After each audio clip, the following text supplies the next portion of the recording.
करता ज्यांनी अतिक्रमण केलं असेल अशा प्रत्येकाला त्याच्या जमिनीच्या मालकी हक्काचा पट्टा आणि पीआर कार्ड आपण देणार आहोत आणि त्यात ज्याचं कच्चं घर असेल त्याला प्रधानमंत्री आवास योजनेत पक्क्या घराकरता पैसे देखील आपण देणार आहोत। एक प्रकारे मोठ्या प्रमाणात या ठिकाणी काम चाललेलं आहे। रेल्वे मार्गाचं विस्तारीकरण चाललं आहे। या ठिकाणी अक्कलकोट रोड आणि होडगी रोडवरच्या ज्या औद्योगिक वसाहती आहेत तिथेही आपण व्यवस्थांचा विस्तार करतो। सोलापूर स्मार्ट सिटीच्या माध्यमातून 883 कोटी रुपयाचे प्रस्ताव आपण केले आहेत।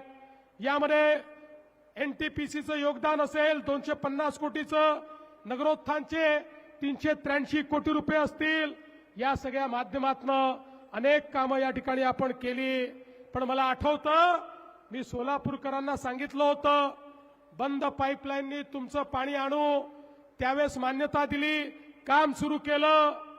मध्यंतरीच्या काळामध्ये उद्धवजींचं सरकार आलं, नेहमीप्रमाणे त्यांनी त्या ठिकाणी स्थगिती दिली, कामाचा सत्यानाश केला। पुन्हा तुमच्या आशीर्वादाने सरकार आलं, अत्यंत वेगानं आपण त्या पाईपलाईनचं काम पूर्ण केलं आणि आता दुसऱ्या टप्प्यामध्ये आम्ही पाईपलाईनचं काम करून थांबलो नाही। 850 कोटी रुपये पुन्हा सोलापूरला मी दिले, त्याचंही टेंडर काढलं। सोलापूरकरांना माझा शब्द आहे, आमच्या या टेन्युअरमध्ये सोलापूरच्या प्रत्येक घरामध्ये दररोज पिण्याचं स्वच्छ पाणी आणल्याशिवाय आम्ही आता थांबणार नाही। एकही घर सोलापूरचं सुटणार नाही। प्रत्येक घरामध्ये पिण्याचं पाणी आम्ही त्या ठिकाणी आणू। आणि आता ही योजना केवळ आताच्या लोकसंख्येचा विचार करून घेतलेली नाही। 2057 साली या शहराची जी लोकसंख्या असेल त्या लोकसंख्येला पुरेल इतकं पाणी या योजनेच्या माध्यमातून आजच आपण या ठिकाणी आणतो आहोत। म्हणजे पुढच्या काळात कधीच सोलापूरला प्रश्न येणार नाही। मलनिस्सारणाचा प्रकल्प या ठिकाणी आपण दिला, 442 कोटी रुपये त्याकरता दिले। विद्यमान मलनिस्सारण व्यवस्थेत सुधारणा आपण करतो, 187 कोटी रुपये त्याला दिले। शिवछत्रपती महाराजांचा चौक, रूपा Bhavani Chowk, Indiranagar, Shandar Chowk, Molali Chowk, camp, Sangameshwar college, railway station, Mahatma Gandhi प्राणी संग्रहालय, लिंबयवाडी, रामवाडी, विजापूर रोड, आसरा, या सगळ्या भागामध्ये मोठ्या प्रमाणात हा विस्तार आपण सुरू केलेला आहे। आणि सोबतच स्ट्रॉम वॉटर ड्रेन करता 99 कोटी रुपये आपण दिले। सोलापूर शहरामध्ये अंतर्गत रस्ते करण्याकरता 227 कोटी रुपये आपण दिले।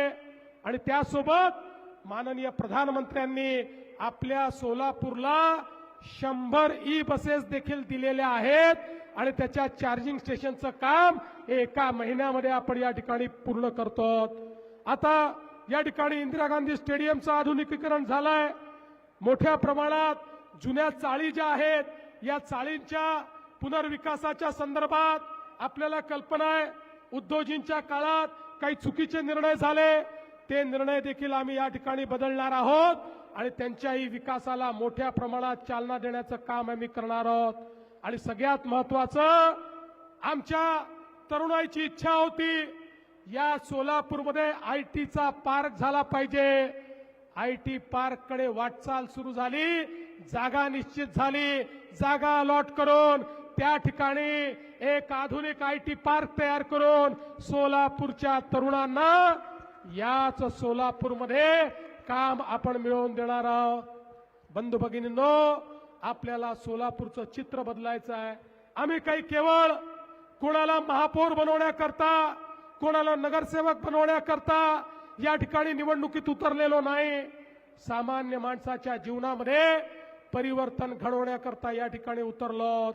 या यंत्रमाग नगरीमध्ये आमच्या यंत्रमागाच्या सगळ्या उद्योगाला त्या ठिकाणी वेगवेगळ्या सवलती देऊन पुन्हा एकदा त्याला उभारी कशी येईल या संदर्भात जो पॅटर्न आपण इचलकरंजीला केला तोच पॅटर्न आता या ठिकाणी देखील आपण केल्याशिवाय पुढच्या काळामध्ये राहणार नाही। हे सगळ्या